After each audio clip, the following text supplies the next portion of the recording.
Hi, this is Emma. And this is Maddie. And this is a 2 for video.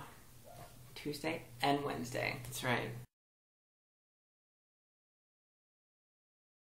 So it'll be up Tuesday and Wednesday. Where's the top? And depending on how you look at things, that it would be 2 for 1 or 1 for 2. Something like that. Mm-hmm. We're not going to mess you up with the details, but let's just say 2 people in the same video, and the video is going to be up for twice as many days. So you get whatever. All right. The topic for this week was therapists. How did you find your therapist? You know, did you like your therapist? And you know, how has it helped you with your transition? So, Emma, would you like to lead off? Sure. Alright. I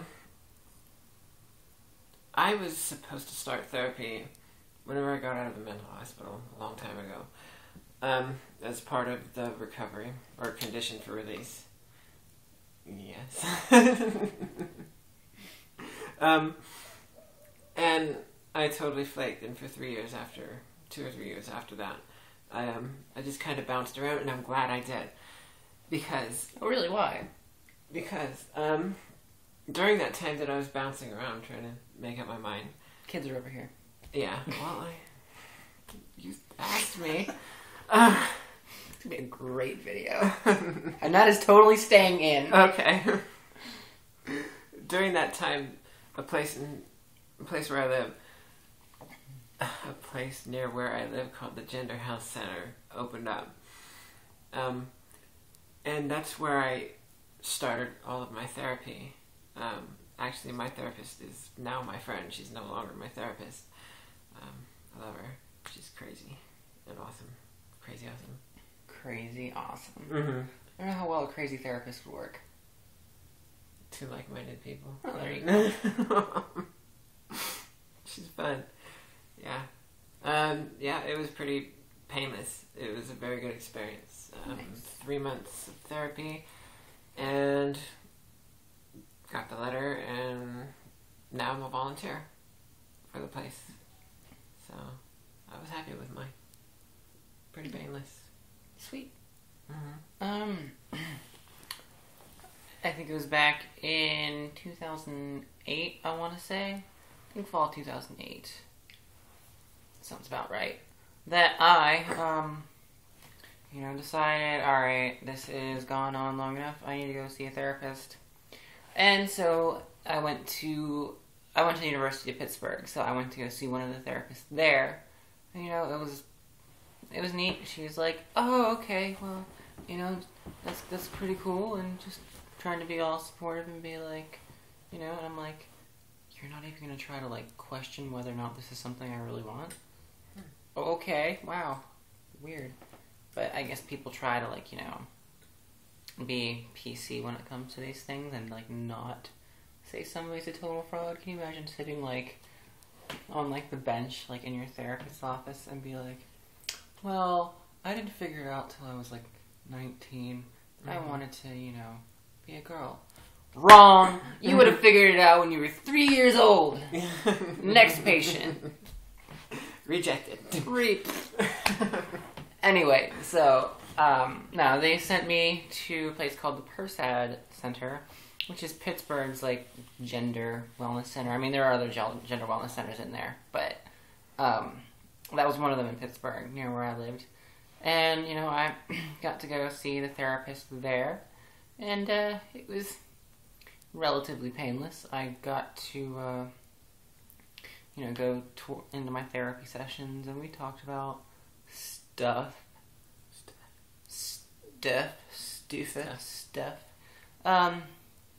And, just basic therapy things.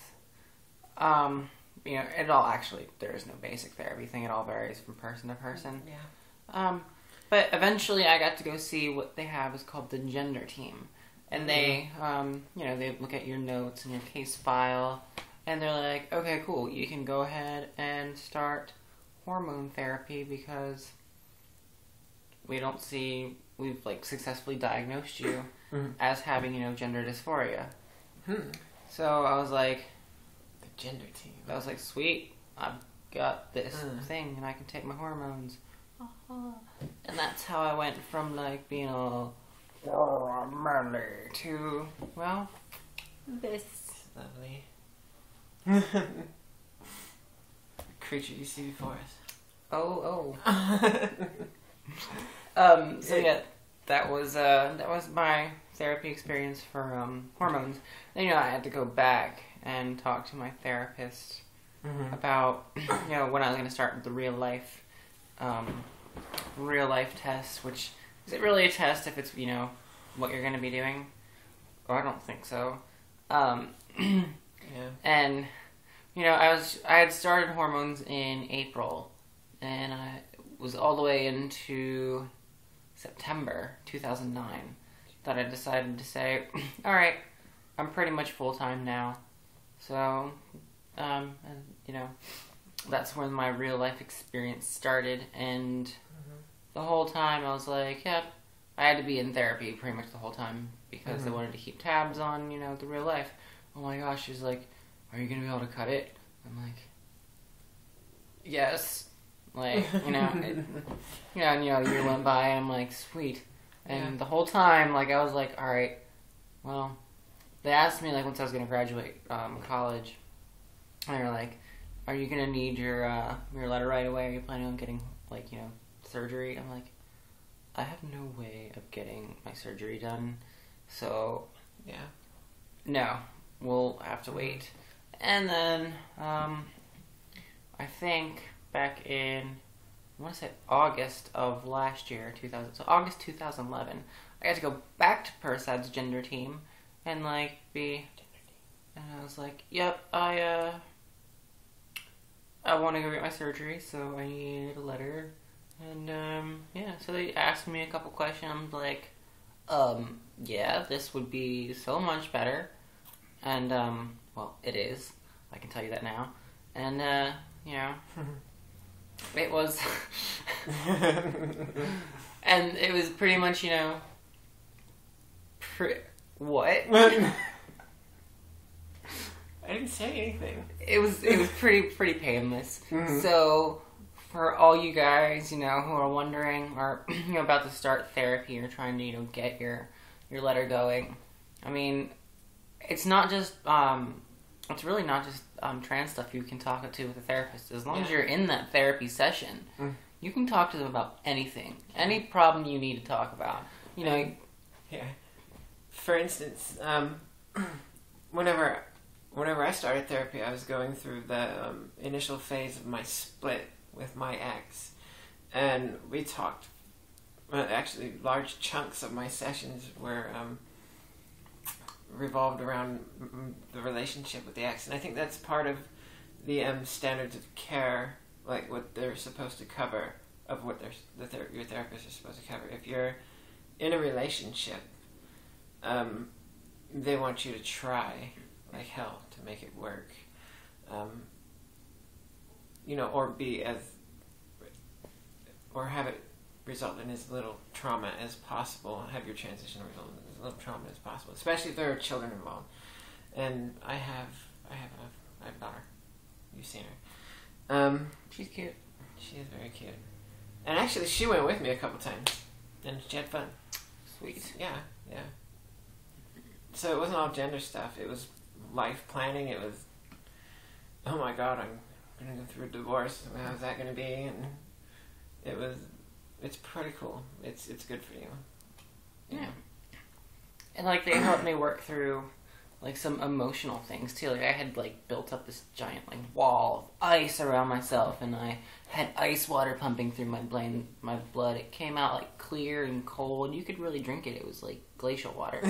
And, you know, they helped me work through some of those things. And I was like, oh, this is awesome.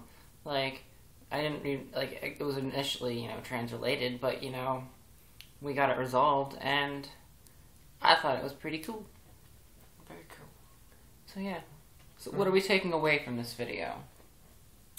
I believe that you shouldn't be afraid of therapy. shouldn't view it as a roadblock. They won't shrink your head. They're not called shrinks for that reason. No. They don't... They don't want to make you not be able to do this. They're not right. looking for a reason to say no. They're only looking to help you and to make sure this is really what you want.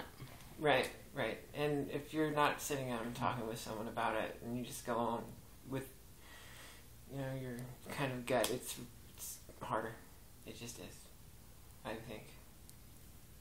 I know. So. Therapy is good. I think everybody has problems and should see a therapist. Yeah. Sure. Regardless of whether or not you're trans. Yeah. Mm-hmm. Paid for friends. Yep. Awesome. Alright. You got anything else to add to the video? No. I think we're pretty much done. Yeah, we are. Alright. Right. Well, take care, guys, and we will see you next week with a new topic. Bye. Yeah. I got it. Ugh.